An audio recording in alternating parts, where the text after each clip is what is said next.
Okay, well, I grew up in the UK, and I got into IT at a very early age.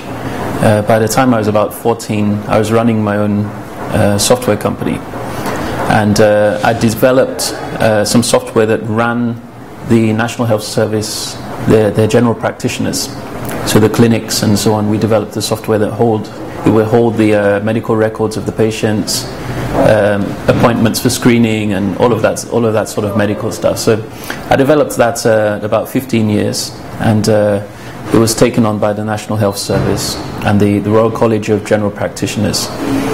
And I became very successful at a young age in the IT industry. It was a very good experience. And then, but one thing I found is that it wasn't so fulfilling, in that you're dealing in a space that has so many players already. So that was when I found my roots. My mother was Ghanaian, my dad is Scottish, and I came to Ghana. I was invited by the government to come in the early 90s, and there was very little on the ground in terms of IT. So when you actually went into an organization that had nothing, they were actually writing things manually in books, and then you transformed that organization.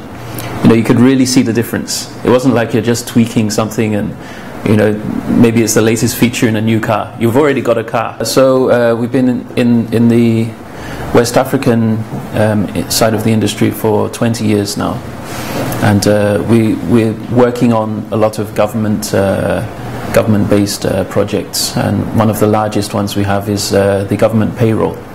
So our software runs the payroll of the civil service, or the Ghana Education Service, and so on. So we're paying over 500,000 people on the system, and it's obviously a very mission critical system that has national security implications and all sorts of other issues attached to it. Every environment is unique, and you can't come and then it's like bringing a Mercedes-Benz that's designed to run on the Autobahn and then bringing it onto a rough road in Africa.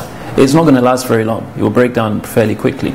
So the same thing applies to technology. When you're designing software, you have to look at the environment, the sorts of challenges that you have with regard to bandwidth, with regard to electricity, with regard to the level of experience that users have in actually using systems. So you have to design it with all of those things in mind, so that it works in the environment that it's intended to be used in.